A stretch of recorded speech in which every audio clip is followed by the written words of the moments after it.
Bismillahirrahmanirrahim. Assalamualaikum warahmatullahi wabarakatuh. Perkenalkan, nama saya Tengku Ismail. Saya seorang relawan Tagana dari Provinsi Riau.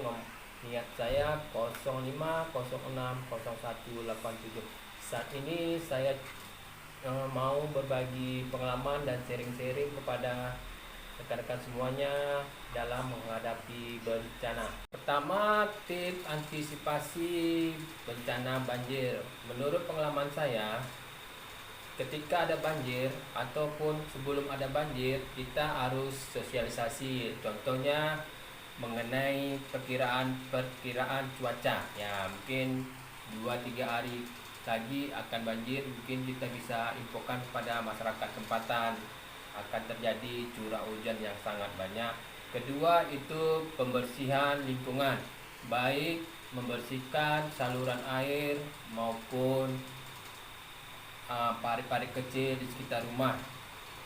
Kemudian membuang sampah pada tempatnya untuk mencegah terjadinya bau-bau yang tidak sedap. Selanjutnya kita mitigasi itu penentuan daerah rawan banjir. Kalau bisa ketika banjir adanya peralatan early warning system atau EWS. Ketika ada banjir dia akan berbunyi.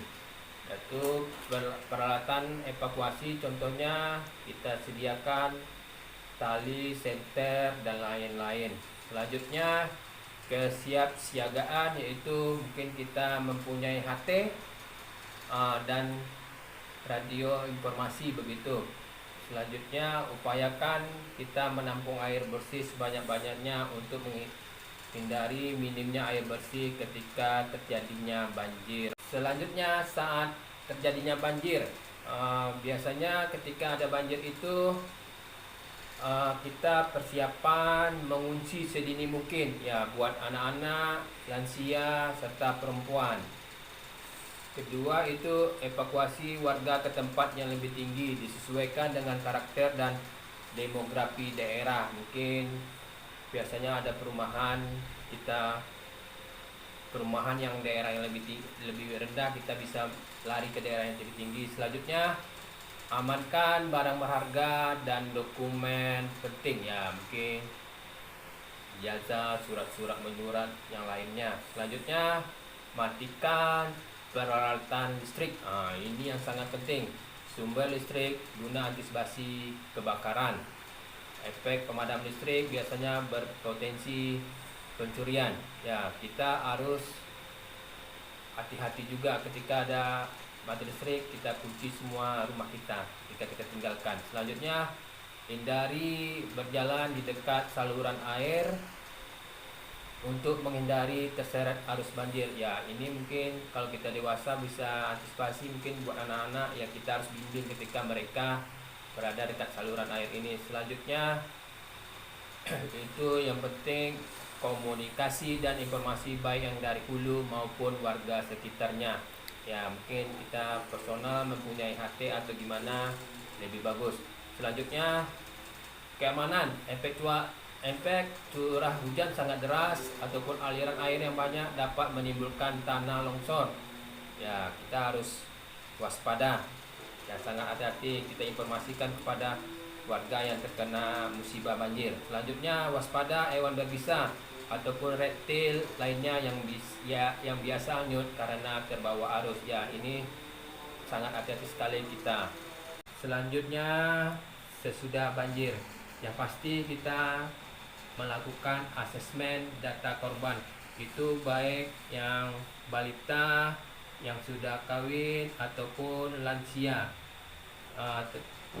Terdiri dari berapa kakak dan berapa jiwa yang terdampak banjir. Selanjutnya itu pendirian posko, update data, bisa jadi korban pengungsian dan lain-lain, potensi stakeholder atau pemerintahan yang ada di sana seperti RT, RW, lurah ataupun kepala desa.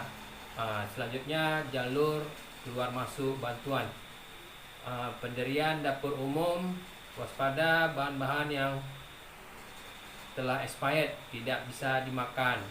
Yang jelas bisa mencukupi faktor kecukupan gizi buat balita yang terutama korban banjir. Selanjutnya sanitasi serta kecukupan air bersih, bisa jadi kerjasama dengan tangki PDAM. Selanjutnya kita mendirikan barak pengungsian terpisah antara ibu menyusui yang sakit, difabel, lansia, serta penderita psikotraumatik.